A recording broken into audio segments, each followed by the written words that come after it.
nuestro amante Padre y Dios, a través de Jesucristo, tu Hijo, venimos ante tu presencia para implorarte que nos des doble porción de tu Espíritu Santo. Entendemos, Señor, que estamos viviendo en tiempos solemnes, que muy pronto todas aquellas cosas que hemos conocido, hemos estudiado por tanto tiempo, estarán sucediendo en nuestra propia vida y seremos probados. Necesitamos de tu gracia, de tu Espíritu para poder estar preparados.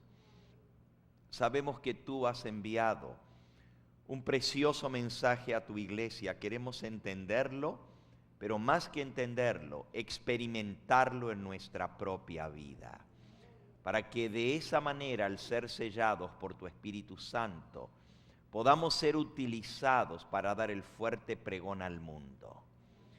Bendice a cada persona aquí presente, a aquellos que nos escuchan a través de los medios de comunicación, y que tu Espíritu Santo complete la obra en nuestros corazones para el día de la redención.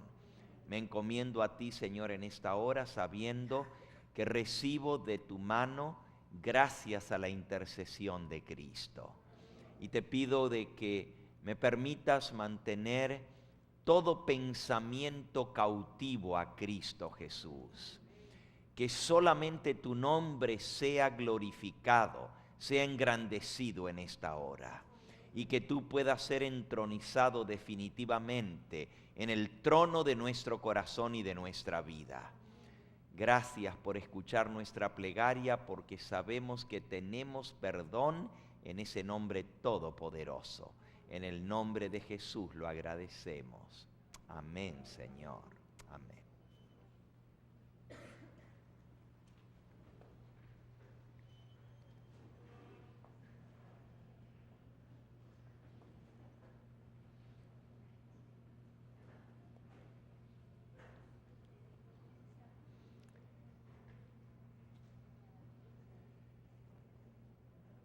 La palabra de Dios nos dice en Apocalipsis capítulo 18 y versículo 1, vi a otro ángel descender del cielo con gran poder. La tierra fue alumbrada con su gloria. Este es el ángel del poder. Este es el ángel de la lluvia tardía, del derramamiento del Espíritu Santo. Este es el ángel que ha de traer culminación de la obra, con el cual se cerrará el tiempo de gracia. El último llamamiento de la misericordia divina será dada bajo el poder del cuarto ángel. Por eso el diablo odia tanto este mensaje, porque él sabe que el mensaje no solamente es información, sino poder para transformación de la vida humana. Siempre el diablo ha atacado el plan de salvación, y especialmente en el contorno claro que nos presenta el mensaje de la justicia de Cristo. La justicia de Cristo es el plan de salvación en su totalidad. El apóstol San Pedro declaró en Hechos capítulo 4 y versículo 11 y 12, este Jesús es la piedra reprobada por vosotros, los edificadores, la cual ha venido a ser cabeza del ángulo, y en ningún otro hay salvación, porque no hay otro nombre bajo el cielo dado a los hombres en que podamos ser salvos. Solamente la salvación se encuentra en Cristo Jesús, y Él es el único medio de salvación. La salvación depende de tener al Señor Jesús en nuestra vida, no solo de aceptarlo una vez, sino de permitir que Él viva diariamente en nosotros y Él haga su obra en nosotros. El apóstol San Juan escribió en Primera de Juan, en el capítulo 5 y en el versículo 10. El que cree en el Hijo de Dios tiene el testimonio en sí mismo. El que no cree a Dios le ha hecho mentiroso, porque no ha creído en el testimonio que Dios ha dado acerca de su Hijo. Y este es el testimonio que Dios ha dado. Él nos ha dado vida eterna, y esta vida está ¿en quién? En su Hijo. El que tiene al Hijo tiene vida eterna, pero el que no tiene al Hijo de Dios no tiene la vida. El mensaje de la justificación por la fe no es solamente una doctrina, no es una enseñanza de la iglesia, no es un mensaje que debe ser proclamado. La justificación por la fe es una persona, y esa persona es Cristo Jesús. No alcanza con aceptar el mensaje, no alcanza con entender la doctrina, no alcanza ni siquiera con decir yo acepto este mensaje. Tengo que aceptar al dador del mensaje. Tengo que aceptar a aquel que hizo posible mi redención. Recibiendo a Cristo, recibo la vida. Y Él es todo. Porque si yo lo tengo a Él, ¿qué más me falta? Pero si no tengo a Cristo, no tengo nada. Por más que tenga toda la doctrina, toda la profecía, todo el conocimiento intelectual del mensaje, si no tengo una relación íntima con el Señor Jesús, de nada me sirve. El que tiene al Hijo tiene la vida. El que no tiene al Hijo de Dios no tiene la vida. Los judíos creían que la salvación estaba en la enseñanza de Dios. Y hasta el día de hoy creen que la salvación está en la Torá. La palabra Torá quiere decir enseñanza, la revelación, la ley, los dichos de Dios. Y en San Juan, en el capítulo 5 y en el versículo 39, San Juan capítulo 5, versículo 39, Jesús les dijo a los judíos: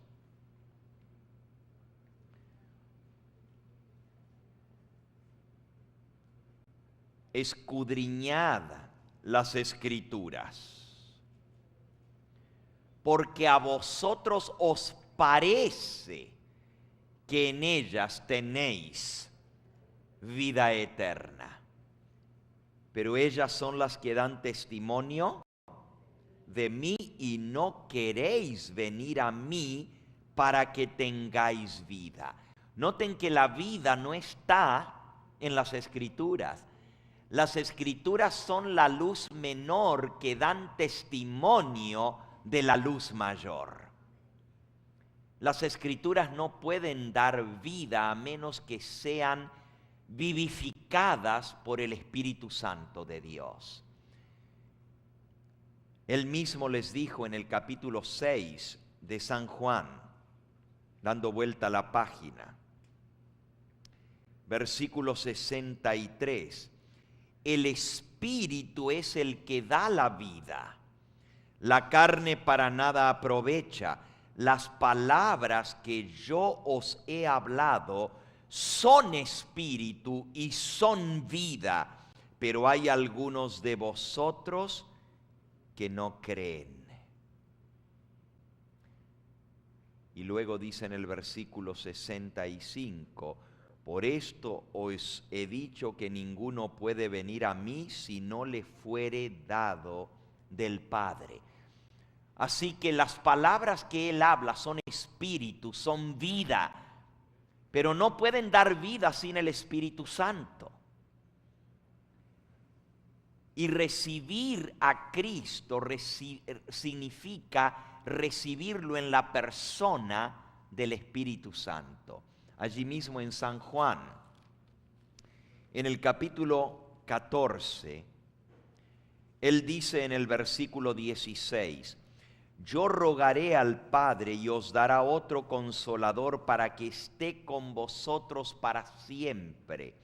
El Espíritu de verdad, al cual el mundo no puede recibir porque no le ve ni le conoce, pero vosotros le conocéis porque mora con vosotros y estará con vosotros.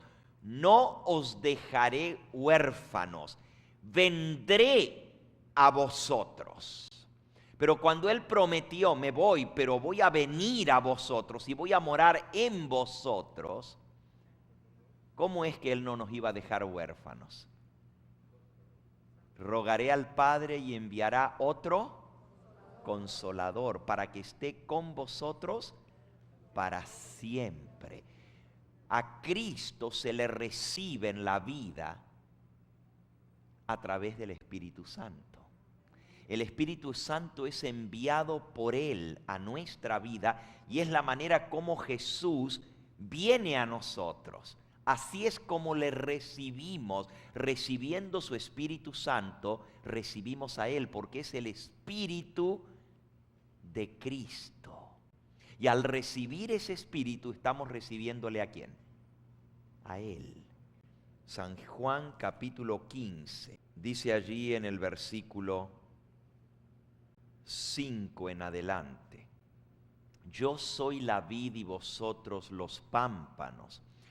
El que permanece en mí y yo en él, éste lleva mucho fruto, porque separados de mí nada podéis hacer. El que permanece en mí y yo en él, lleva mucho fruto. Versículo 7. Si permanecéis en mí y mis palabras permanecen en vosotros, pedid todo lo que queréis y os será hecho. En esto es glorificado mi Padre, en que llevéis mucho fruto y seáis así mis discípulos. El Señor Jesús dice, tenéis que permanecer en mí para llevar fruto. ¿Y cómo es que Jesús permanece en nosotros? San Juan capítulo 15, allí mismo y en el versículo 26, pero cuando venga el Consolador, a quien yo os enviaré del Padre, el Espíritu de verdad, el cual procede del Padre, Él dará testimonio de mí. Así que el Señor Jesús dice, cuando venga el Consolador, el cual yo os lo enviaré. El Espíritu Santo es enviado por Cristo y viene del Padre porque es el Espíritu del Padre y es el Espíritu de Cristo. Procede del Padre, así como Cristo procede del Padre. El mismo Espíritu que es Dios, porque Dios es Espíritu. ¿Estamos de acuerdo? San Juan 4, versículo 24. San Juan 4, 24. Dios es Espíritu. Y los que le adoran en espíritu y en verdad es necesario que le adoren. ¿Qué cosa es Dios? Dios es Espíritu. El Espíritu Santo procede de Dios, porque es el Espíritu de Dios. Viene del Padre. Es de la misma naturaleza que el Padre. Así como Dios Padre es Espíritu, también el Espíritu de Dios procede del Padre y es de la misma naturaleza que el Padre. Y Cristo también procede del Padre porque es el Hijo. Y el Hijo sale del Padre. El mismo Espíritu del Padre es el Espíritu del Hijo y es el Espíritu Santo. Ahora, no estoy diciendo con esto que no haya distinción de personas. Estoy diciendo que los tres son de la misma esencia y naturaleza. Y están tan íntimamente unidos porque los tres son uno. Es el mismo Espíritu Santo. Y Jesús dijo, yo me voy, pero no los dejo solos, les dejo mi Espíritu, yo lo enviaré de parte mía. Y allí en San Juan capítulo 16 nos explica la obra del Espíritu Santo. Nos dice en el versículo 7, yo os digo la verdad, os conviene que yo me vaya, porque si no me fuese, el Consolador no vendría a vosotros. Mas si me fuere, os lo enviaré. ¿Quién manda el Espíritu Santo? Cristo lo manda. ¿Pero de quién procede el Espíritu Santo? Del Padre. Noten la íntima unión que existe entre los tres. Cristo lo envía, pero el Padre lo da.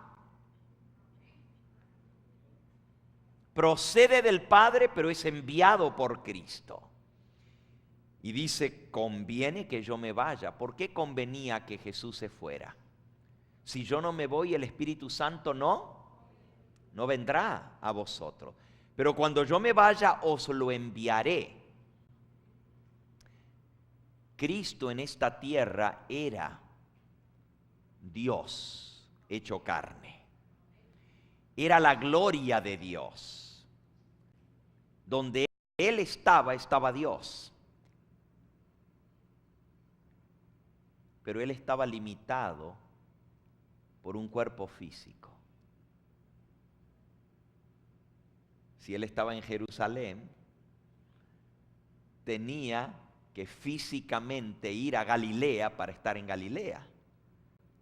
Dios no.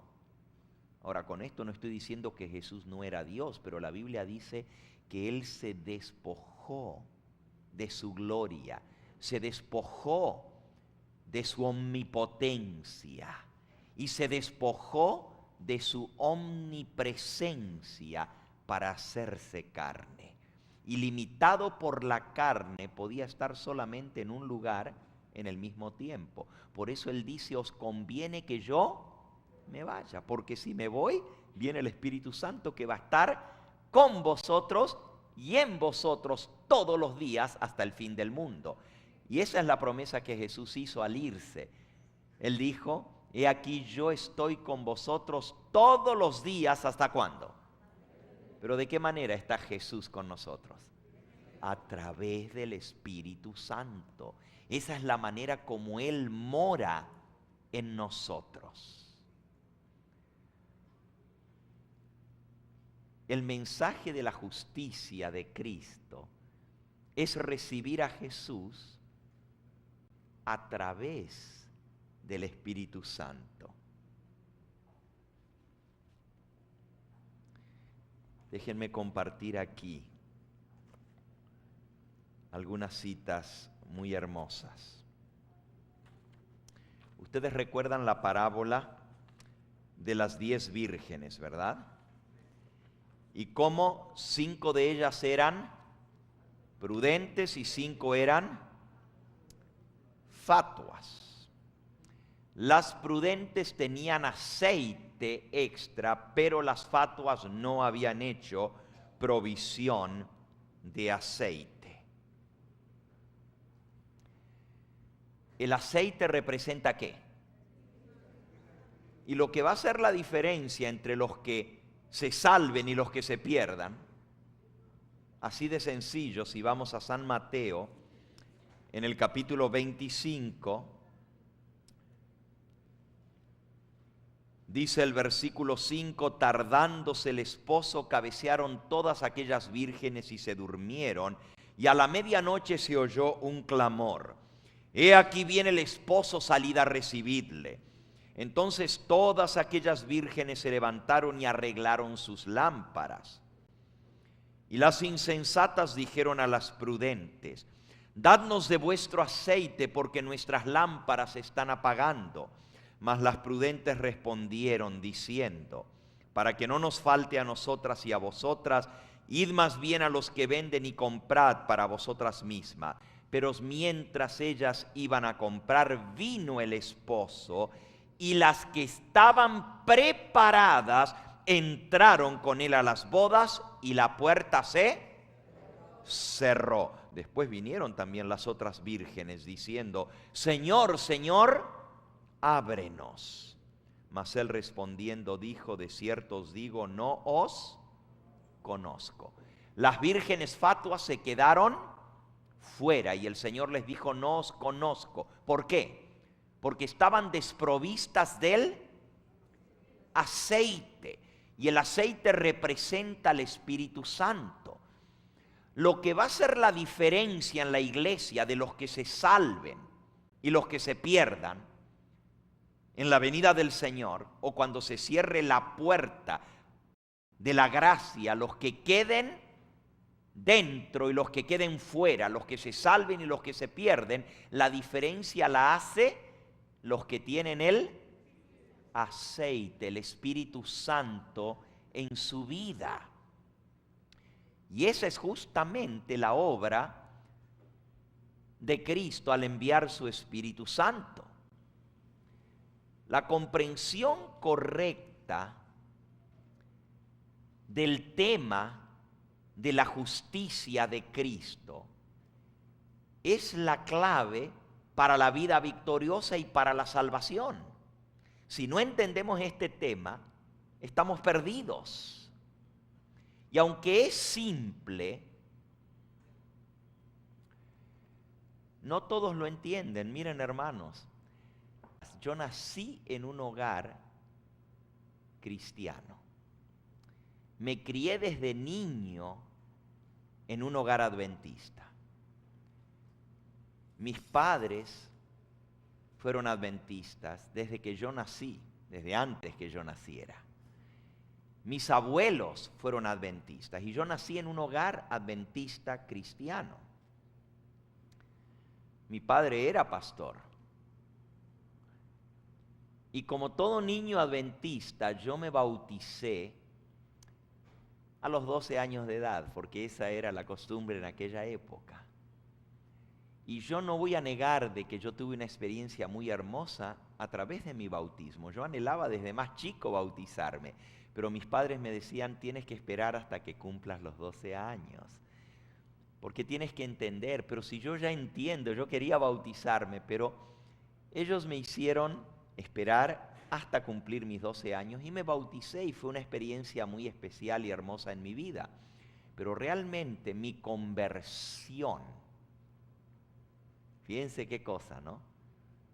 Mi conversión, donde realmente comprendí lo que era el plan de salvación y sentí que había sido salvado, fue años más tarde. Yo conocía la doctrina, conocía las enseñanzas, conocía lo que era aceptar al Señor Jesús en forma de teoría y lo aceptaba. Y sinceramente quería servirles más. Acepté el llamado del Señor Jesús para prepararme y ser un ministro suyo. Tenía 15 años de edad cuando el Señor me llamó para prepararme para el ministerio. Y no dudo un solo momento que fue Él quien me llamó. Y me llamó de una manera muy impresionante. No les voy a contar en esta tarde la historia de mi llamado, pero yo estoy seguro que Dios me llamó. Y tenía solo 15 años. Yo no quería ser pastor, yo quería servirle al Señor, pero no como pastor. Y no voy a entrar en los detalles, ¿no es cierto? Pero yo me crié en un hogar de un pastor y el pastor no tiene tiempo para sus hijos. Y yo decía, yo voy a hacer cualquier cosa menos pastor. Pero Dios me llamó y me dobló el brazo, me obligó. Sí, literalmente, el Señor me obligó. Yo podría haber dicho que no, pero hubiera estado en rebeldía a su voluntad. Y yo me fui a preparar. Pero hermanos, les digo esto y estoy abriendo mi corazón con ustedes. Imagínense qué tragedia. Yo estaba estudiando teología. Me faltaban meses para graduarme de pastor. Y me gradué muy jovencito de la licenciatura en teología. Tenía tan solo 18 años de edad y ya había terminado la universidad. Y a los 18 había terminado mi carrera de 4 años de teología. Y usted dice, ¿cómo? De los 15 a los 18 hay 3 años, lo hice en menos años. Y le doy gracias y la gloria al Señor, ¿verdad? Y en segundo lugar a la Reforma Pro Salud, por la mente clara que el Señor me dio al hacerme vegetariano. Pero estaba a punto de graduarme con un título de pastor y me iba a venir con el título debajo del brazo, el flamante pastor jovencito, porque no había otro que se graduaba a esa edad, a los 18 años. Estaban llegando a la universidad los que iban a estudiar de pastor y yo ya estaba saliendo. Era el bebé de la clase de teología. Realmente no había ningún otro joven, más joven que yo, estudiando teología. Pero hermanos, miren qué tragedia, me iba a graduar, iba a salir al campo a predicar de Cristo, a ser un pastor, y yo mismo no estaba convertido. Y les digo la verdad, yo hacía todas las formas de la religión y creía que el cumplir con todo lo que Dios mandaba, y nunca fui un joven rebelde. Nunca puedo decir que yo me rebelé. Hay otros que cuentan su historia, que se fueron al mundo, que vivieron una vida disoluta y luego el Señor los volvió a llamar. Yo nunca hice eso, nunca fumé, y con esto no estoy diciendo que soy mejor que otro, no. Al contrario, yo creía que porque yo era así, eso era lo que significaba ser salvo, obedecer al Señor en todo. Yo había aceptado las enseñanzas de Cristo, pero no había aceptado realmente a Jesús en mi vida. Y con esto no estoy negando que yo lo amaba, pero yo no entendía lo que era la justificación por la fe. Yo había puesto mi confianza para mi salvación en una serie de enseñanzas y doctrinas que había sido enseñado de niño, que mis padres me habían enseñado, que había aprendido en la iglesia. Y tenía fe en que esa doctrina me iba a salvar. Y hay muchos adventistas así hoy en día. Yo tengo la verdad. Y yo les decía ayer que muchas veces nosotros hablamos de haber aceptado la verdad. ¿Cuánto hace que aceptaste el mensaje? ¿Cuánto hace que conociste la verdad? Y es triste que no hablamos más de cuánto hace que conociste a Jesús, cuánto hace que aceptaste a Jesús. Y en mi vida yo tuve que pasar por una experiencia de entender lo que era la justificación por la fe para llegar a mi conversión. Y fue unos meses antes de mi graduación. Y también fue una experiencia muy especial y maravillosa. Pero yo quiero decirles que aunque yo comprendía el maravilloso don de la justicia imputada de Cristo como sacrificio en mi lugar, yo sabía que Él había muerto por mí. Y eso lo había entendido aún antes de bautizarme. Yo sabía que Jesús había muerto en la cruz del Calvario para salvarme. Comprendía esa justicia que se pone a mi cuenta. Yo soy pecador, estoy perdido, pero porque he aceptado que Jesús tomó mi lugar y murió por mí, yo soy salvo. Eso lo entendía. Pero ¿qué era lo que no entendía? La parte de la justicia impartida me era bastante vaga. Yo me preguntaba, ¿cómo es eso de que Jesús imparte su justicia? Ustedes conocen la cita y yo la conocía muy bien porque uno de los primeros libros que yo leí siendo joven fue el libro Mensajes para los Jóvenes. Y en la página 35 del libro Mensajes para los Jóvenes tiene esta cita que es clásica sobre la justificación por la fe. Dice así: la justicia por la cual somos justificados nos es imputada. La justicia por la cual somos santificados nos es impartida. La primera es nuestro derecho al cielo. La segunda es nuestra idoneidad para el cielo. Esa yo la sabía y me la sé de memoria, y la sé desde que era jovencito. O sea, tenía la doctrina, tenía el conocimiento, pero no había una experiencia en mi vida. Es más, yo me preguntaba cómo imputado, sí, yo entendía eso de imputado, que es puesto a mi cuenta. Yo soy pecador, estoy condenado a morir porque la paga del pecado es muerte. Pero como yo acepto que Jesús tomó mi lugar y murió por mí, la vida perfecta que Él vivió la pone a mi cuenta y ahora yo soy perdonado, soy libre de todo pecado porque Él pagó la deuda de mi pecado en la cruz del Calvario. Eso yo lo entendía. Pero mi pregunta era, ¿qué parte juega la justicia impartida en la salvación? ¿Es parte de la justificación la justicia impartida? Y yo resolví que tenía que encontrar una respuesta a esa pregunta. Y así comencé mi búsqueda en la Biblia y en el espíritu de profecía. Y yo pensé que quizás unas poquitas horas y yo iba a aclarar ese tema. Como máximo, me pasaré una semana estudiando ese tema y me va a quedar claro. Pero después de varios meses de estar en intensa búsqueda, todavía la parte de la justicia impartida me resultaba vaga.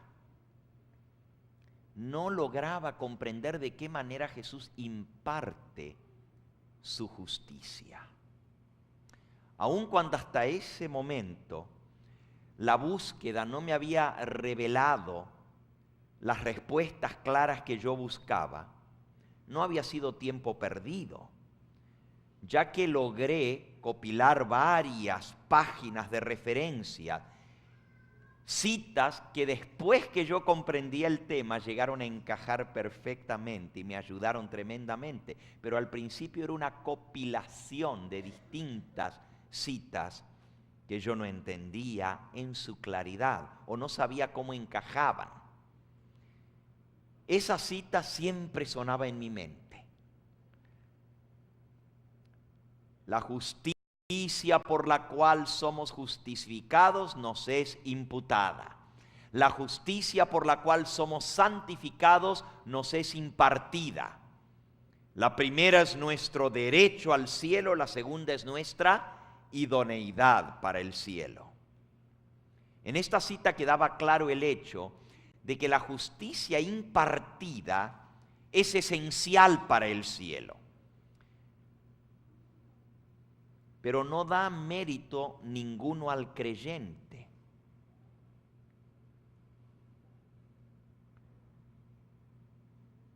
Los méritos son de Cristo. ¿Y qué de mi esfuerzo por obedecer no cuenta delante de Dios? ¿No espera Dios que yo le obedezca? ¿Cómo me voy a salvar sin obediencia?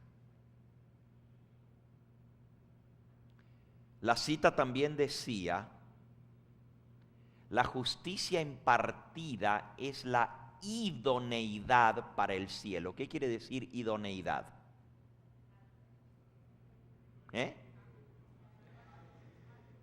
La preparación.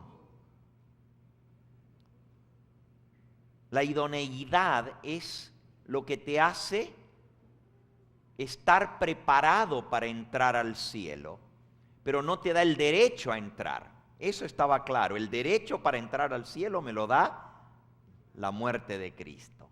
Pero lo que me prepara para entrar al cielo es su justicia impartida. Había otra cita que me impactó tremendamente y se las quiero leer ahora. Dice, el corazón orgulloso lucha para ganar la salvación, pero tanto nuestro derecho al cielo como nuestra idoneidad para el cielo se encuentran en la justicia de Cristo.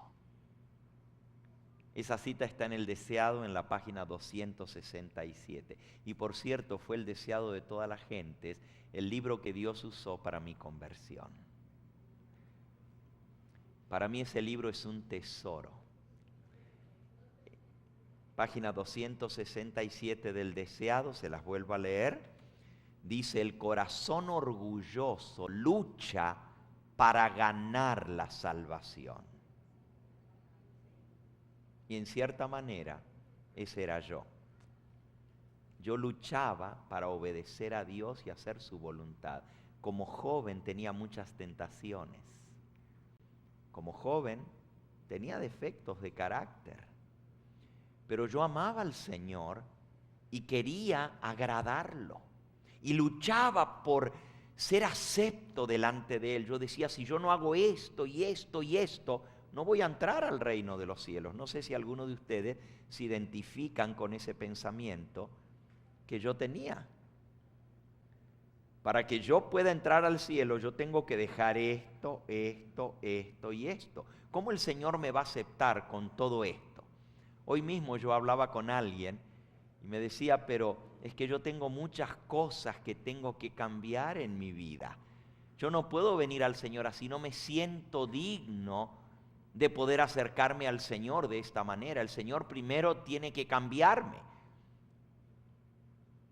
Y yo sabía eso mismo y luchaba por cambiar mi vida para ser lo suficientemente idóneo para entrar al cielo. Es cierto, Jesús murió por mí, si no hubiera sido por Él no entro, pero también tengo una parte yo que hacer para entrar al cielo. Tengo que obedecer perfectamente sus mandamientos, si no, no voy a entrar al cielo. Pero yo miraba mi vida y encontraba que no estaba bien. No sé si a ti te pasa lo mismo, esa lucha. Y yo estaba estudiando de pastor y estaba por graduarme de pastor, pero no me sentía digno. Y yo decía, ¿cómo yo voy a ir delante de la iglesia a predicar a Cristo y a enseñarle a la gente cómo se va a salvar? Porque todos quieren salvarse, ir al cielo, si yo mismo no lo he logrado todavía, no estoy seguro, porque todavía yo no lo alcancé. ¿Y cómo les voy a enseñar el camino si yo mismo no lo conozco? Miren qué dilema. Ir a enseñar algo que yo mismo no estaba seguro. Por eso yo tenía un grave problema. Y esta cita me impactaba, decía, el corazón orgulloso lucha por ganar la salvación. Y ese era yo, hermanos. Yo estaba luchando por ganar mi salvación. Pero tanto nuestro derecho como nuestra idoneidad para el cielo se encuentran en la justicia de Cristo. Entonces yo decía, pero yo tengo que tener esa justicia de Cristo, porque eso es no solo mi derecho, sino también mi idoneidad para el cielo. Nuevamente, la justicia impartida, que es la idoneidad para el cielo, no me ganaba la salvación. Pero esta cita me decía que ambos aspectos, tanto la justicia imputada como la justicia impartida, eran esenciales, y ambas, la justicia imputada y la justicia impartida, se encuentran en la justicia de Cristo. Entonces, ¿cómo yo recibo esa justicia? Algunos de ustedes que han escuchado mucho de mis sermones saben que mi capítulo favorito de todo lo que Elena de White escribió en más de 70 libros, mi capítulo favorito es el capítulo titulado Transformado por su gracia. El capítulo del libro Hechos de los Apóstoles. Y en la página 445 de ese libro, y si ustedes miran mi libro, Hechos de los Apóstoles, me lo regaló mi padre cuando yo tenía 12 años de edad, el día de mi bautismo. Él me regaló ese libro. Y si ustedes ven el capítulo 45, transformados por su gracia, todavía lo tengo al libro. Si ustedes ven ese capítulo, lo tengo subrayado que ya no hay donde ponerle una marquita más. De todos los colores, con notas. Ustedes lo miran y está totalmente anotado ese capítulo porque es mi capítulo favorito. Y en la página 445 de ese capítulo, y es mi capítulo favorito, léanlo, es precioso. Transformados por su gracia. Allí, la mensajera del Señor dice lo siguiente: en la vida del discípulo Juan se ejemplifica la verdadera santificación. Ahora, yo siempre pensaba de Juan y sabía que era el discípulo amado, el que se sentó al lado de Jesús, el que recostaba su cabeza en el hombro de Jesús. Y yo quería ser ese discípulo. Yo quería ser como Juan. Yo quería estar cerca de Jesús. Lo admiraba. Y yo siempre pensaba, pero ¿cómo él llegó a representar tanto a Jesús? Que en ese capítulo dice que los que habían conocido personalmente a Jesús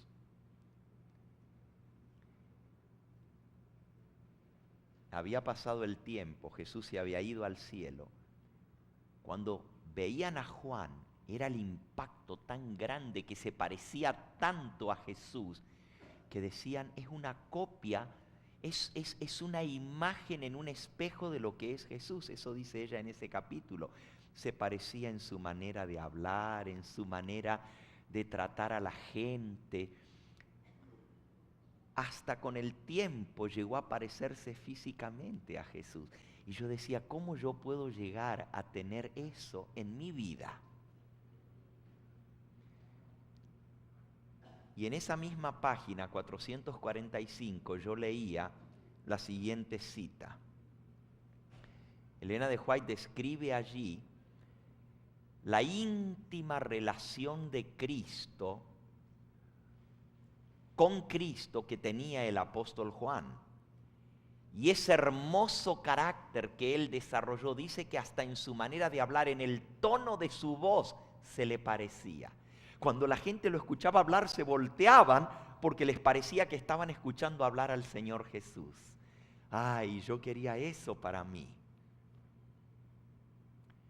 Y ahí encontré en la página 45 que decía lo siguiente: Juan sometió su temperamento resentido y ambicioso al poder modelador de Cristo. Y el amor divino realizó en él una transformación del carácter. Juan no era por naturaleza amable, gentil, paciente, amoroso. Es más, Jesús le puso de sobrenombre Boanerges. ¿Y qué quiere decir Boanerges? No por nada le llamaban el hijo del trueno. Yo tengo un carácter así, por naturaleza. Irritable, fácil de enojarme y hasta de gritar. Y ustedes dicen, pero el pastor Gambetta se mira tan tranquilo. Si ustedes me conocieran de verdad en mi naturaleza que heredé, no soy nada gentil. Y como que son las horas de confesión aquí, ¿verdad? Por eso me impresionaba tanto la vida de Juan, porque él tenía un carácter ambicioso,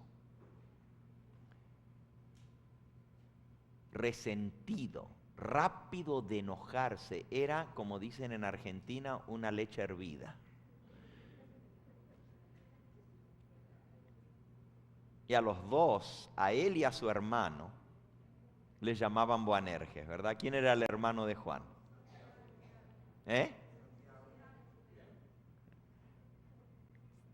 Los hijos del trueno.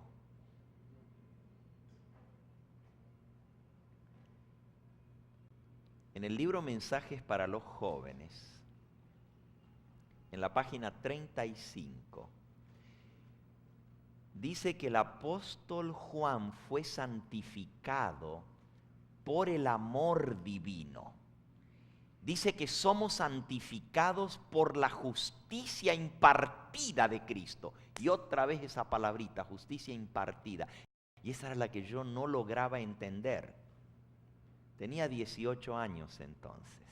Les estoy hablando de esa lucha por la cual yo pasé varios meses. Y ahí fue donde se me iluminó la mente. Fue como un rayo de luz que llegó a mi mente. Significaba entonces que el amor divino de Cristo que santificó a Juan, porque dice que Juan fue santificado por el amor que realizó en él la transformación. Significaba entonces que ese amor de Cristo que santificó a Juan era lo mismo que la justicia impartida de Cristo.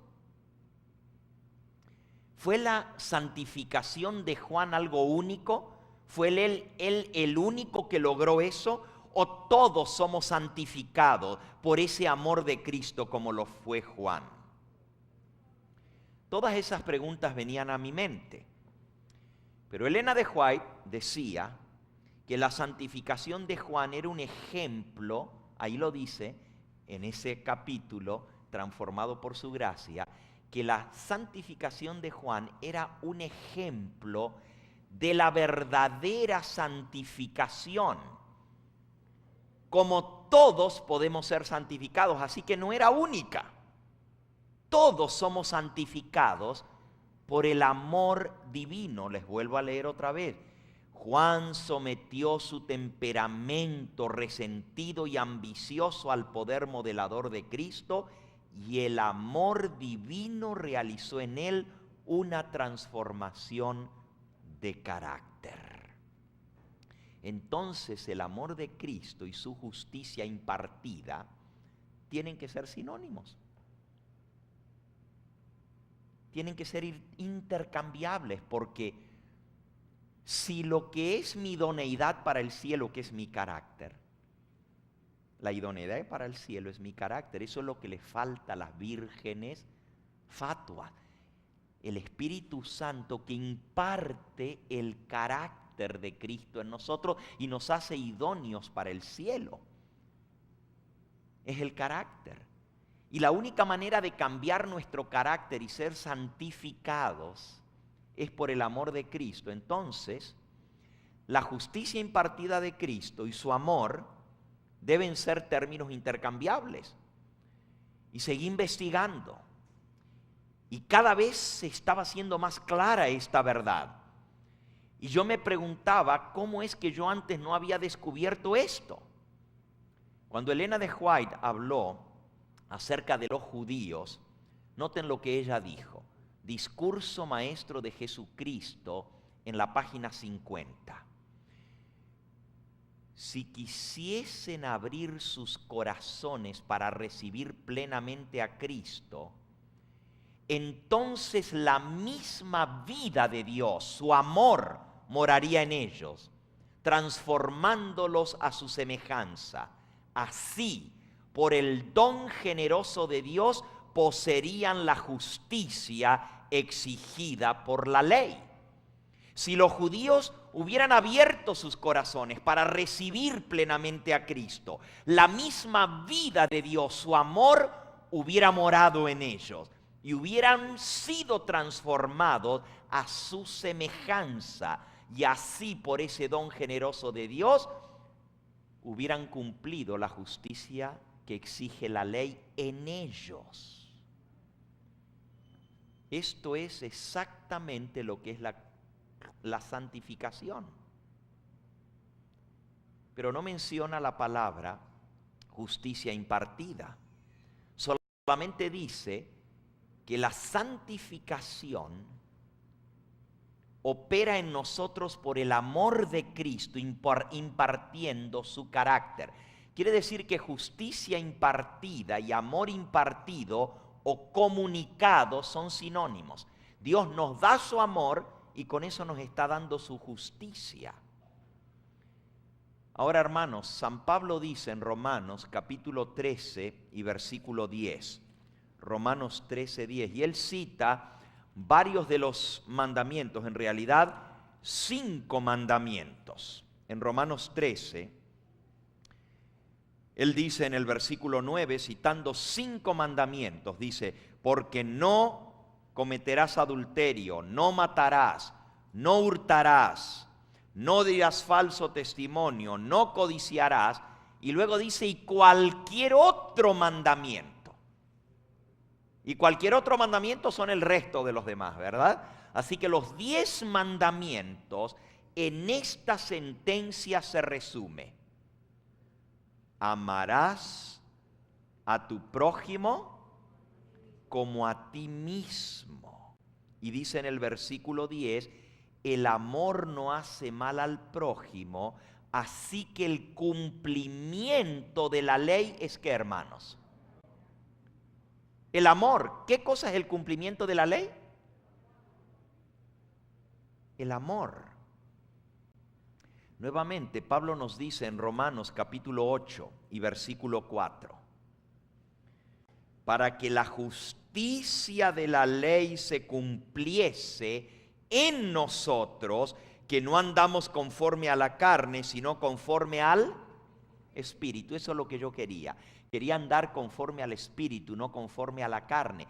Pero para que la justicia de la ley se cumpliese en nosotros. Si la justicia de la ley se cumple en el creyente, según Romanos 8:4, y el amor es el cumplimiento de la ley, según Romanos 13:10, entonces la justicia y el amor tienen que ser una y la misma cosa. ¿Es lógico lo que estoy diciendo? La evidencia que aparece en lo que voy a presentar a continuación va a confirmarles este descubrimiento que yo hice, que justicia y amor son una y la misma cosa. Y usted dice, ¿cómo puede ser? La justicia de Cristo es el amor de Cristo. Después de la conferencia general de 1888 en Minneapolis, Elena de White dedicó mucho tiempo a presentar por todas partes en distintas reuniones, acompañada por Waggoner y por Jones, como ya vimos, el tema de la justificación por la fe. Y ella dio su sello de aprobación al mensaje de la justificación por la fe. Recuerden que también le prohibieron predicar y tenía que ir a otros lugares a predicar porque no le permitían los púlpitos adventistas. Y Elena de White no solamente predicó, sino también apoyó lo que Waggoner y Jones estaban predicando. Y ella resume el mensaje de la justificación por la fe con estas palabras. Lo escribió en 1895 y está en Testimonios para los Ministros, página 91. Lo leímos el viernes, lo leímos el sábado y lo voy a leer ahora otra vez. Dice así en la página 91. Este preciosísimo mensaje que Dios envió a través de Waggoner y Jones, dice ella, presentaba la justificación por la fe en el garante. Convidaba al pueblo o invitaba al pueblo a recibir la justicia de Cristo. Noten, recibir la justicia de Cristo. Eso es justicia impartida. Recibir la justicia de Cristo que se manifiesta en la obediencia a todos los mandamientos de Dios. Lo que ella se está refiriendo aquí es que la justicia de Cristo se manifiesta y es hecha posible en la vida del creyente mediante el Espíritu Santo que nos lleva a obedecer sus mandamientos. Y hermanos, si nosotros llegamos a comprender esto, vamos a encontrar el secreto de la victoria. Toda esa lucha que tenemos los adventistas por tratar de ser mejores, por tratar de poder vivir una vida agradable delante de Dios para poder llegar al cielo y no perdernos, si nosotros entendemos el tema de la justicia de Cristo, vamos a entender cómo es que el Señor realmente hace posible la salvación. En la Review and Herald del 11 de marzo de 1890, y esto fue 2 años después de Minneapolis, Elena de White escribió: por casi 2 años hemos estado animando al pueblo a que venga a escuchar el mensaje de la justicia de Cristo y que acepte la luz. Y cuando ella dice hemos, se refiere a ella, a Waggoner y a Jones. Eso escribió en 1990. Por casi 2 años hemos estado animando al pueblo a que venga a escuchar y acepte la luz sobre la justicia de Cristo. Y no saben si venir y hacer suya esta verdad o no. Ella dijo eso. No saben si venir a escuchar y hacer suya esta verdad o no. Otro artículo publicado también en la Review and Herald el 19 de agosto de 1890 era una carta en respuesta a un hermano ministro que había recibido el mensaje de la justicia de Cristo en una ciudad de Kansas, en el estado de Kansas, donde el trío dinámico, Elena de White, Waggoner y Jones, habían estado dictando una serie de reuniones sobre la justificación por la fe. Y noten lo que dice ese artículo, que está citando una carta que ella escribió a un pastor. Le dijo lo siguiente: apreciado hermano, fue con placer que leí su carta de consulta, porque el pensamiento de que la obra que el Espíritu Santo hizo en su corazón en la reunión de Kansas hasta el momento no se ha apagado, y eso me trae grande satisfacción. Usted recibió una vislumbre de la justicia de Cristo que aún no se ha perdido en su vida, mientras que otros ya la perdieron al entrar en contacto con aquellos que no apreciaron esta bendita verdad. Muchos que escucharon este mensaje ya perdieron la bendición porque fueron desviados de este mensaje por los que no creyeron. Yo me siento feliz de saber que Jesús en verdad manifiesta su presencia cuando se la busca fervorosamente y se la recibe con agradecimiento. En la parábola de las 10 vírgenes, todas tenían lámparas, pero 5, tan solo 5 poseían el aceite extra. ¿El aceite qué? Extra con el cual mantener sus lámparas ardiendo. Hay personas que han recibido la preciosa luz de la justicia de Cristo, pero esta no ha afectado sus vidas. Son vírgenes fatuas. Ahora, hermanos, las 10 vírgenes tienen lámparas, tienen la palabra de Dios, pero solo 5 tienen aceite extra, aceite de reserva. Y ella dice, las personas que recibieron la luz de la justicia de Cristo, pero esta no ha afectado su vida, son las vírgenes fatuas, las que no tienen el aceite extra. Así que tú puedes haber recibido el mensaje de la salvación y la justicia de Cristo, pero si no tienes el aceite extra, estás destituida o destituido del Espíritu Santo.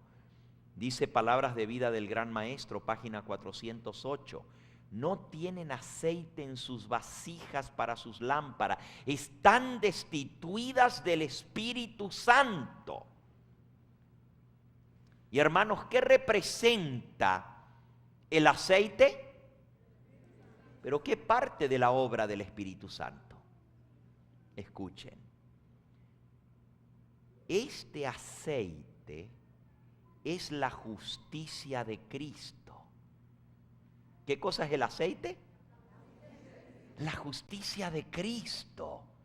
Representa el carácter. ¿Representa qué? El carácter. Y el carácter no es transferible. Yo siempre decía, ¿por qué cuando a las vírgenes fatuas les dijeron a las sabias, dadnos de nuestro aceite porque nuestras lámparas se están apagando? Yo decía, ¿por qué las vírgenes sabias dijeron no? No sea que nos falte a nosotras y le falte a vosotras. Yo decía, como que parece que son un poquito egoístas, ¿verdad? ¿Por qué no compartieron si ellas tenían aceite extra? Pero ese aceite extra representa el carácter, y el carácter es ¿qué? Intransferible, no se puede dar a otro. No es egoísmo, es simplemente imposible dar de ese aceite, porque ese aceite es el carácter, es la justicia impartida de Cristo. ¿Y cuál es ese aceite? ¿Cuál es la justicia impartida? Escuchen, Palabras de Vida del Gran Maestro 3:45. Dice así: el corazón de todos los que están unidos a Dios por la fe recibe el áureo aceite del amor. ¿El aceite del qué? Del amor, que fluye libremente para brillar en buenas obras, en un servicio real y sincero a Dios. No hay nada que el mundo necesite tanto como la manifestación del amor del Salvador mediante la humanidad. Todo el cielo está esperando que existan canales por medio de los cuales pueda ser derramado el aceite santo, para que sea un gozo y una bendición para los corazones humanos. La morada del Espíritu Santo en nuestro corazón se revelará por la manifestación del amor celestial. Si Cristo mora en nosotros a través de su Espíritu, se verá en un cambio en nuestra vida. Así que, hermanos, ahí está. El mensaje es claro. La justicia de Cristo que el Espíritu Santo imparte y el aceite que es el amor son una y la misma cosa. Y Elena de White dijo que el aceite es la justicia de Cristo. Testimonios para Ministros 2:34. Pero también Elena de White dijo que el aceite es el amor. Por lo tanto, el amor y la justicia de Cristo son una y la misma cosa. Pero aquí van a ver una declaración directa que dice exactamente eso. Discurso Maestro de Jesucristo, página 20. La justicia es santidad. ¿Qué cosa es la justicia? ¿Qué dijo el apóstol Pablo? Buscad la paz y la santidad, sin la cual nadie verá a Dios. La justicia es santidad, semejanza con Dios. Y Dios es amor. Por lo tanto, la justicia es el amor de Dios en nosotros. ¿Qué cosa es la justicia, hermanos? El amor de Dios en nosotros. Los hechos y las obras son solamente la expresión del amor de Cristo en nosotros. Las obras son el fruto del amor. No son lo que nos da la salvación. No somos salvos por obras, sino ¿por qué? Por gracia de Cristo. Por gracia sois salvos por medio de la fe. Y esto no de vosotros, porque es don de Dios. No por obras para que nadie se gloríe, dice Efesios capítulo 2, versículo 8 y 9. Somos salvos por gracia, por medio de la fe. Y esto no es algo de nosotros, sino que es un don de Dios, no es por obra. Pero las obras son el fruto del amor morando en nuestros corazones. Dios es amor y la misma vida de Dios es la manifestación de ese amor en nuestra propia vida. Es así de sencillo, hermano. Si Cristo mora en mí, mi vida lo va a demostrar en amor a mi prójimo. Y el amor es el cumplimiento de la ley. Por lo tanto, el que tiene a Cristo morando en él cumple la ley. Y tiene la justicia impartida de Cristo, que es el amor, que es la obediencia a su ley, que es el carácter de Cristo en nosotros. Romanos capítulo 5 y versículo 5. Dice: y la esperanza no avergüenza, porque el amor de Dios ha sido derramado en nuestros corazones por el Espíritu Santo que nos fue dado.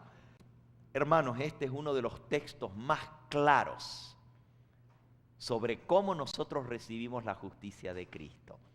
Escúchenlo otra vez. Porque el amor de Dios, y el amor es su justicia, ha sido derramado en nosotros. No viene de nosotros. ¿Viene de quién? De Dios. Él lo da, Él lo derrama, Él lo pone, Él lo imparte en nosotros. Y ese amor es su justicia. El amor de Dios ha sido derramado en nosotros, en nuestros corazones, por el Espíritu Santo que nos fue dado. Recibiendo a Cristo, recibimos su amor. Y recibimos a Cristo recibiendo su Espíritu. Lo vimos al principio. Vendré a vosotros, no os dejaré huérfano. Os daré mi Espíritu para que more en vosotros. Por eso el apóstol San Pablo en Colosenses capítulo 1 nos dice en el versículo 27, a quienes Dios quiso dar a conocer las riquezas de la gloria de este misterio, que es Cristo en vosotros, la esperanza de gloria. Hermanos, para poder entrar a la gloria, para poder entrar al reino de los cielos, para poder entrar a la presencia de Dios y vivir en la presencia de un Dios santo, para poder caminar con los ángeles en el cielo, en la gloria de Dios, nuestra única esperanza es Cristo en nosotros. Cristo en nosotros, la esperanza de gloria, dice aquí.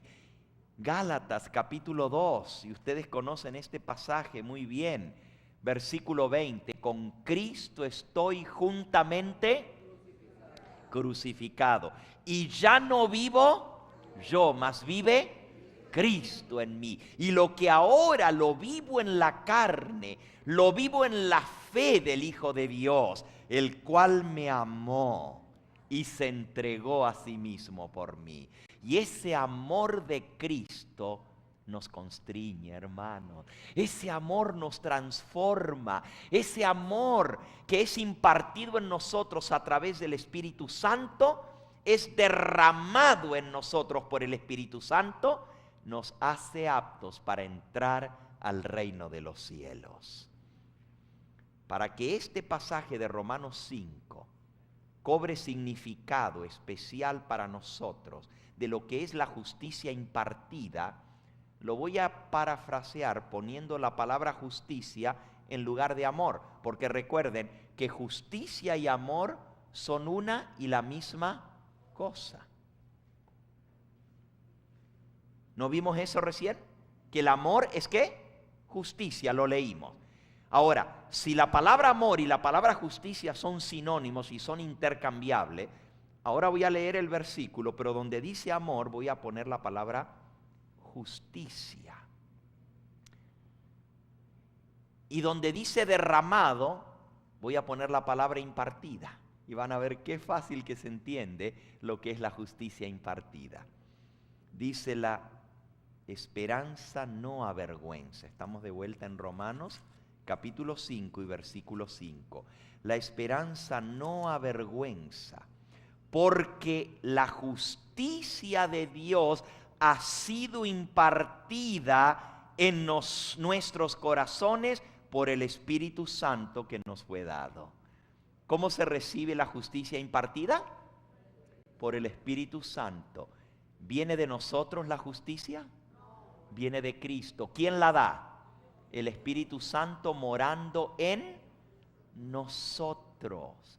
No os dejaré huérfanos, dijo Jesús. Vendré a vosotros y haré mi morada en vosotros. Ahora, ¿qué hace el Espíritu Santo cuando entra en nosotros? Mis hermanos. En primer lugar, el Espíritu Santo graba en nosotros el carácter de Dios. Por eso los que puedan pasar por el tiempo de angustia van a ser los que tengan el sello de Dios en su frente. Y el sello de Dios en su frente es el carácter de Dios en sus vidas. Pero tener el sello de Dios significa tener el carácter de Dios. ¿Y quién coloca ese sello? No contristéis al Espíritu Santo de Dios, con el cual fuisteis sellados para el día de la redención. O Efesios capítulo 1. Miren lo que dice Efesios capítulo 1. La obra del Espíritu Santo en nosotros es sellarnos. Dice el versículo 13. En él también vosotros, habiendo oído la palabra de verdad, el evangelio de vuestra salvación, y habiendo creído en él. ¿Quién es él? Jesucristo. Viene hablando de él en el versículo 12. Dice, esperamos en Cristo. En él, en Cristo, también vosotros, habiendo oído la palabra de verdad, el evangelio de vuestra salvación, y habiendo creído en él, fuisteis sellados con el Espíritu Santo de la promesa. Hermanos, ¿con qué somos sellados? Ahora yo les hago una pregunta. ¿Qué es lo que el Espíritu Santo sella en nosotros? ¿Qué sella el Espíritu Santo en los discípulos del Señor? ¿Qué es lo que Él sella? Vamos a dejar que la Biblia nos diga qué es lo que se sella en los discípulos del Señor. A ver, ¿quién quiere buscar Isaías capítulo 8 y versículo 16? Isaías 8, 16. ¿Qué es lo que el Espíritu Santo sella en los discípulos? A ver, alguien que se ponga en pie y lo lea, hermana. Ata el testimonio, lo repito por el micrófono. Sella la ley entre mis discípulos. ¿Qué es lo que el Señor quiere sellar en nosotros?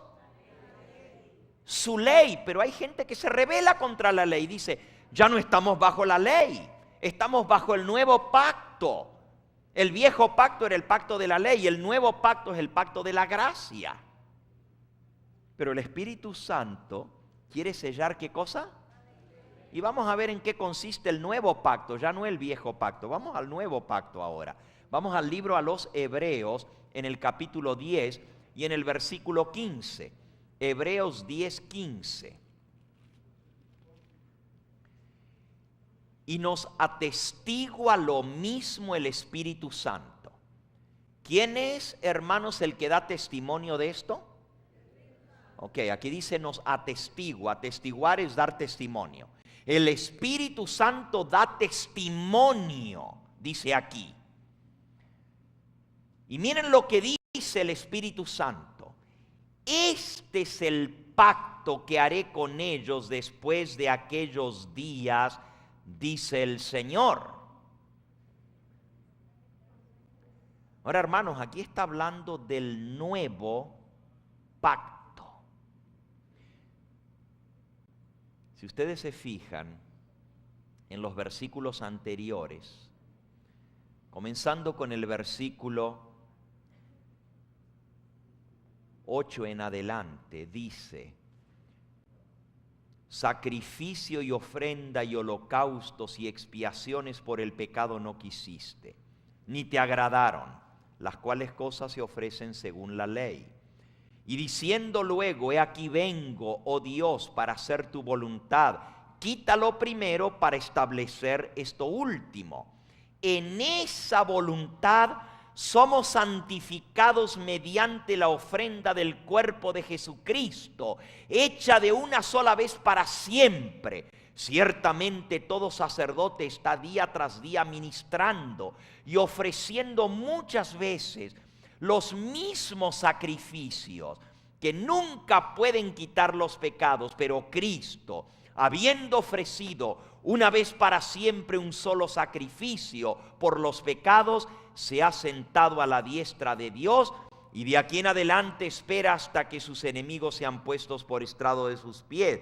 Porque por una sola ofrenda hizo perfectos para siempre a los santificados. Y esto atestigua el Espíritu Santo, porque después de haber dicho: este es el pacto que haré con ellos después de aquellos días, dice el Señor, pondré mis leyes en sus corazones y en sus mentes las escribiré, y añade: nunca más me acordaré de sus pecados y sus transgresiones. Hermanos, aquí está hablando del nuevo pacto y dice: porque donde hay remisión de los pecados y transgresiones, versículo 18, ya no hace falta más ofrenda por el pecado. Así que, hermanos, teniendo libertad para entrar en el santuario por la sangre de Jesucristo, por el camino nuevo y vivo que Él nos abrió a través del velo, esto es, de su carne, y teniendo un gran sacerdote sobre la casa de Dios, acerquémonos con corazón sincero, en plena certidumbre de fe, purificados los corazones de mala conciencia y lavados los cuerpos con agua pura. El Señor va a hacer esa obra de santificarnos. ¿Y cómo? El Espíritu Santo escribe ¿qué cosa en nuestros corazones? La ley. Ahora, ¿qué cosa es la ley? Muy bien, hermano, esa era la cita que yo estaba buscando. La ley de Dios es el trasunto del carácter de Dios. La palabra trasunto quiere decir una copia fotostática. Lo que Dios es, eso es lo que es su ley. Y lo que es la ley de Dios, eso es lo que Dios es. Fíjense, Dios es bueno. Amén. Su ley es buena. Dios es justo. Su ley es justa. Dios es santo. Su ley es santa. Dios es eterno. Su ley es eterna. Lo que Dios es, eso es su ley. Dios es amor. Su ley es amor. El carácter de Dios se manifiesta en su ley. Y una persona que guarda la ley tiene el carácter de Dios. Si todos nosotros guardáramos perfectamente la ley, seríamos como Cristo, que guardó perfectamente la ley. Entonces, la ley de Dios es una copia de lo que Dios es su carácter manifestado, porque nos enseña a amar a Dios y amar a nuestro prójimo. Y si nosotros amamos a Dios sobre todas las cosas y amamos a nuestro prójimo como a nosotros mismos, tenemos el carácter de Cristo. Eso es la ley. Ahora, el Espíritu Santo graba esa ley, escribe esa ley, sella esa ley. Y el sello del Dios vivo es el carácter de Dios en nosotros. Escuchen, Eventos de los Últimos Días, en el capítulo El sello de Dios, dice así: el sello del Dios viviente, página 225. El sello del Dios viviente solo será colocado sobre los que son semejantes a Cristo en carácter, los que reciban el sello del Dios vivo y sean protegidos en el tiempo de angustia, deben reflejar plenamente la imagen de Jesús. Tenemos que ser como Él. Tenemos que tener su carácter. Pero el sello de Dios está en su ley. Lo que Él sella es su ley en nosotros. Y si nosotros guardamos perfectamente su ley, tenemos su carácter y tendremos el sello de Dios en nuestra vida. Entonces, ¿cuál es el secreto para tener el sello de Dios? ¿Cuál es el secreto para tener el carácter de Cristo?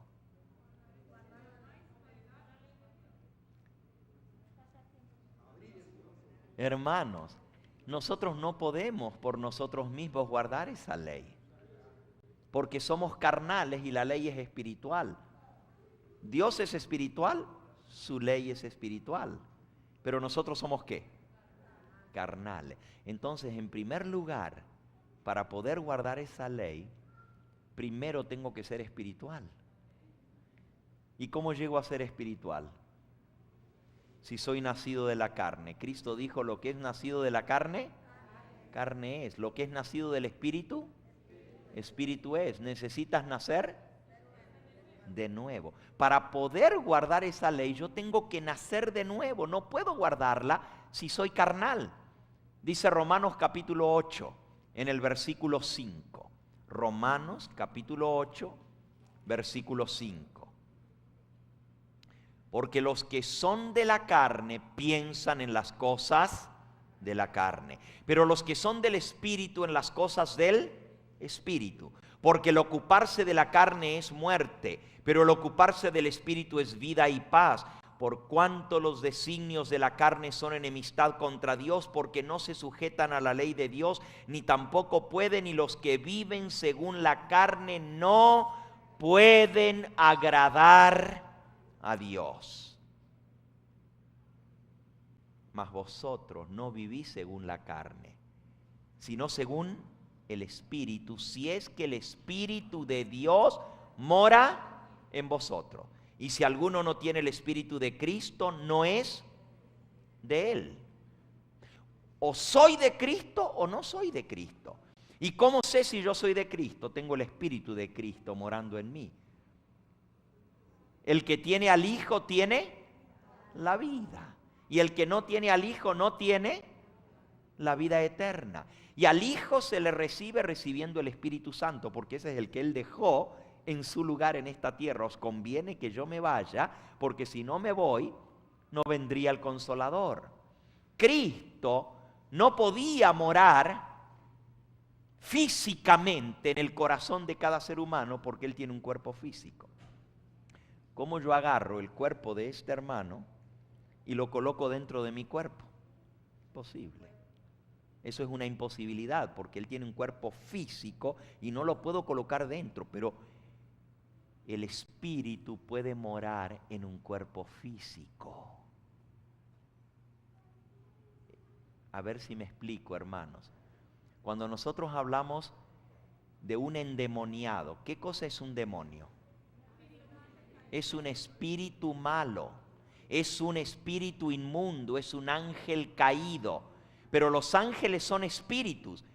¿Puede un espíritu inmundo morar dentro de un cuerpo físico? Eso es lo que significa estar endemoniado, que tiene un demonio viviendo dentro de su cuerpo, haciendo su morada en él. Pero Jesús dijo, no los dejaré huérfanos, vendré a vosotros y haré mi morada en vosotros a través de mi espíritu. Así como un espíritu maligno puede tomar posesión de un cuerpo y morar en él, así el Espíritu de Cristo puede entrar en nosotros y vivir en nosotros. Y aunque tú no lo puedas entender, sí puedes entender lo que es un endemoniado, que tiene un espíritu malo, inmundo, viviendo dentro de su cuerpo. Pero nosotros no entendemos la realidad de lo que es cuando el Espíritu Santo mora en nosotros. Es el Espíritu Santo de Dios viviendo dentro de nosotros. Y el apóstol Pablo, lo acabamos de leer, dijo, con Cristo estoy juntamente crucificado y ya no vivo yo, mas vive Cristo en mí. ¿Cómo es que Jesús vive dentro de mí? No es el Jesús físico de carne y hueso que está en el cielo, en el santuario celestial, el que mora dentro de mi cuerpo, porque Él tiene un cuerpo físico. Tiene en sus manos todavía las marcas, en sus pies, en su costado, tiene las marcas de su sacrificio por nosotros. Ese cuerpo físico no puede morar en mi cuerpo físico. Por eso Jesús dice, os conviene que yo me vaya, porque si no me voy, el Espíritu Santo no vendría. Pero cuando yo me vaya, os lo enviaré. Y entonces Él dice, y cuando venga el Espíritu Santo, el cual yo os enviaré del Padre, dice, Él morará en vosotros. San Juan 14, versículo 16, yo rogaré al Padre y os dará otro consolador para que esté con vosotros para siempre. Pero esas son las mismas palabras que Él dijo cuando se iba. Mateo 28, versículo 20. He aquí yo estoy con vosotros todos los días, para siempre. ¿Hasta cuándo? Hasta el fin del mundo. Pero Él dice ahora, os daré otro consolador para que esté con vosotros para siempre, el Espíritu de verdad, el cual el mundo no puede recibir porque no le ve ni le conoce. Hermanos, esto se entiende espiritualmente. El hombre carnal dice, nonsense. ¿Qué es lo que está hablando el pastor? De que un espíritu va a venir a vivir dentro de un cuerpo físico. Si yo no lo puedo ver a ese espíritu, ¿cómo yo voy a decir que hay alguien morando dentro de mí? Pues déjame decirte, si tú nunca has visto un endemoniado, entonces no entiendes lo que yo estoy diciendo. Pero si tú has visto un endemoniado y escuchas al demonio hablar por las cuerdas vocales de un cuerpo humano, tú sabes lo que yo estoy diciendo. Hay otro ser que no es la persona que está dentro de él. Y Jesús le dijo, ¿cómo te llamas? Y respondió desde adentro el demonio, y no era uno, legión. Y Cristo dijo, sal de él. Y dice que le rogaron, no nos eches al abismo, échanos al hato de cerdos. Y salieron del hombre y se metieron en el cuerpo de los cerdos. Los espíritus pueden morar en un cuerpo físico, ya sea de un hombre o ya sea de un animal. ¿Cómo creen ustedes que la serpiente engañó a Adán y a Eva? ¿Ustedes creen que era la serpiente? Era el demonio que tomó el cuerpo de la serpiente y estaba dentro del cuerpo de la serpiente y hablaba a través de ella. El primer médium espiritista fue la serpiente. Sí. Y un médium espiritista es una persona que tiene un espíritu del demonio, un espíritu de un ángel caído dentro de su cuerpo, y ese espíritu maligno habla a través de él. Ahora, el Espíritu Santo no es un espíritu malo, es el Espíritu eterno de Dios.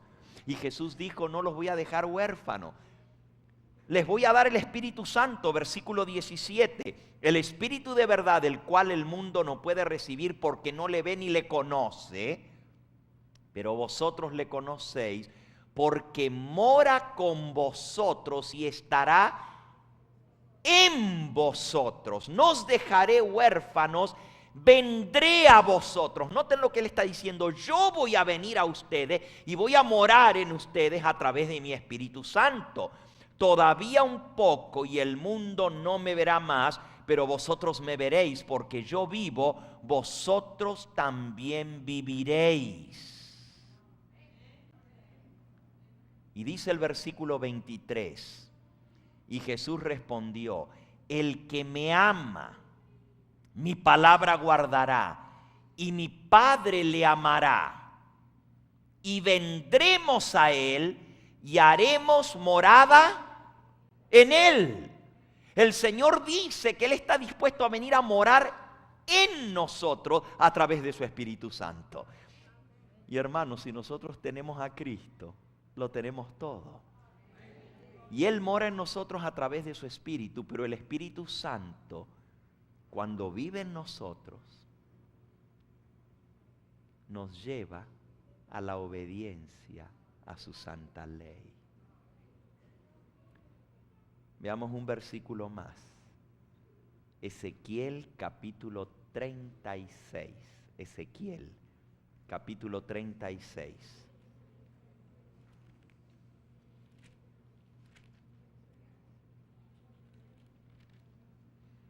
Dice el versículo 25 en adelante.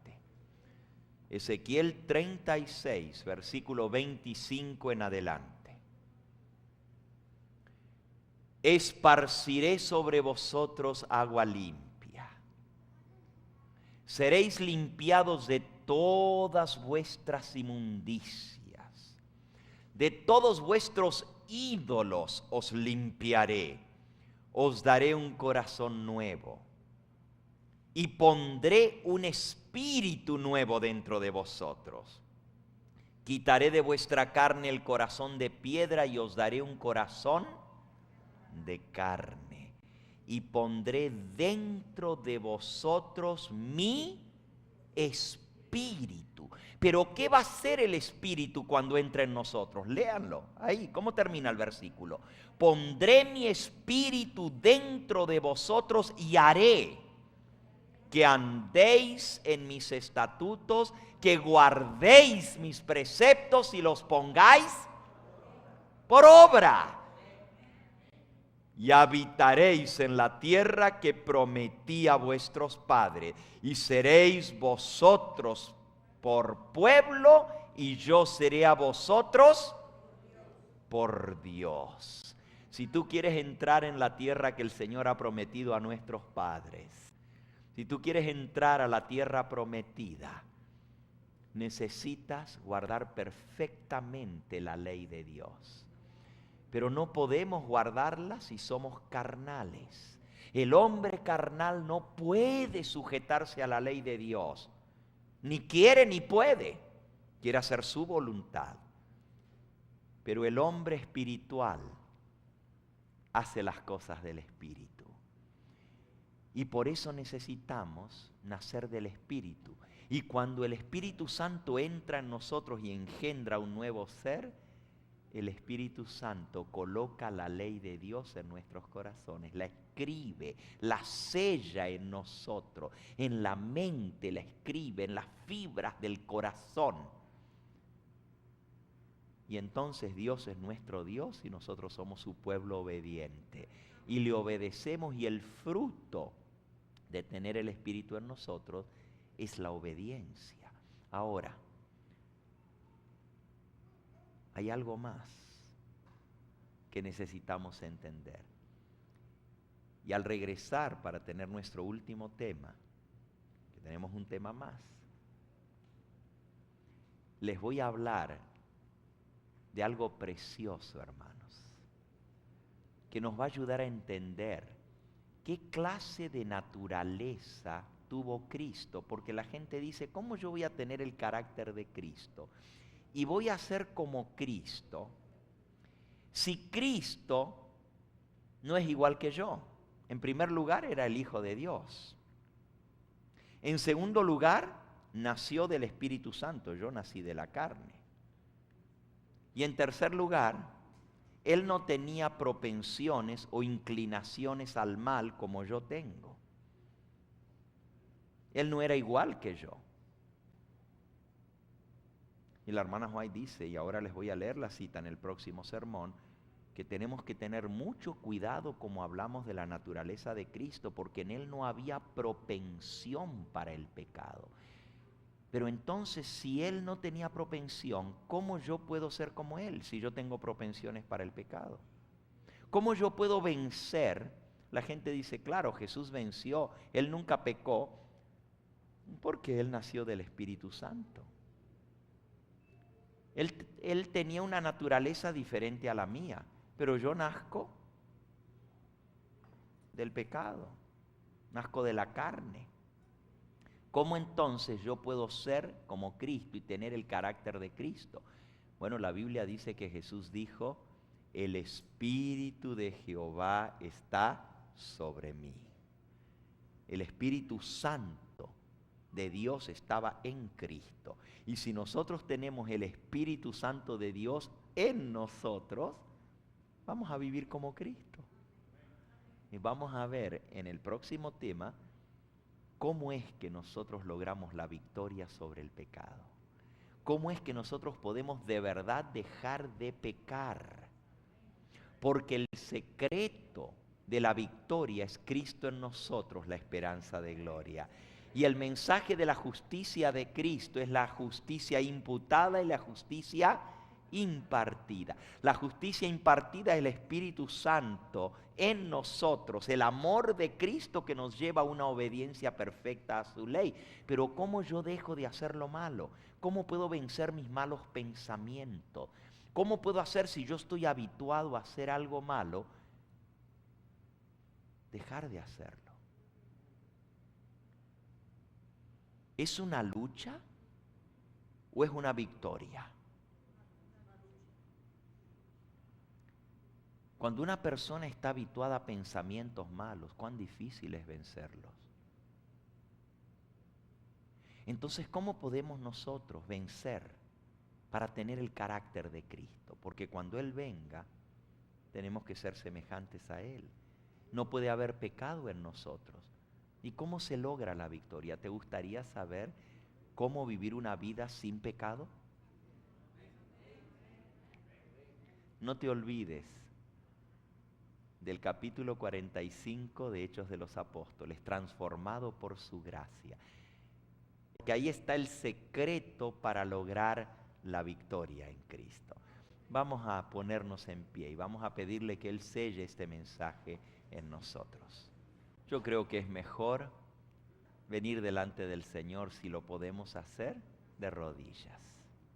Padre Santo, al vernos tal cual como somos, al comparar nuestra vida con el carácter de Cristo, nos damos cuenta cuán lejos estamos del ideal. Todo en nosotros es podredumbre, llaga abierta. Todo en nosotros, Señor, es egoísmo, orgullo, soberbia, y queremos ganarnos la salvación tratando de lograr cambiar nuestro carácter, obedecer tu ley, cuando en realidad esto es imposible para el hombre.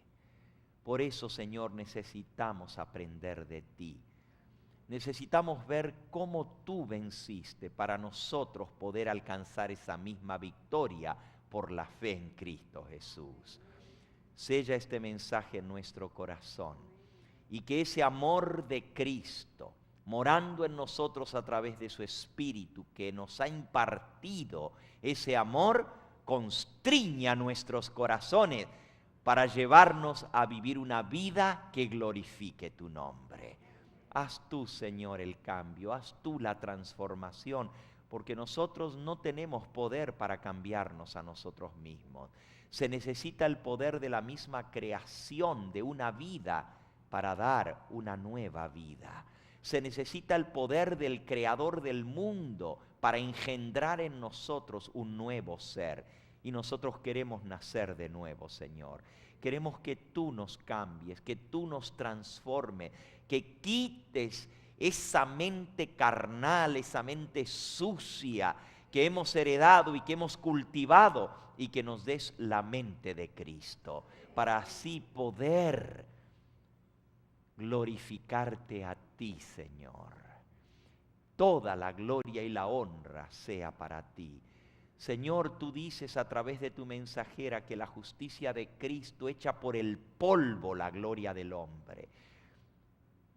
Ayúdanos a entender esto, para entender, Señor, que solamente cuando nuestro orgullo y la gloria del hombre sea arrastrada por el polvo, es cuando comenzaremos a entender lo que significa ser salvados por tu gracia. Danos tu bendición, te lo pedimos en el nombre precioso de Jesús. Amén, Señor.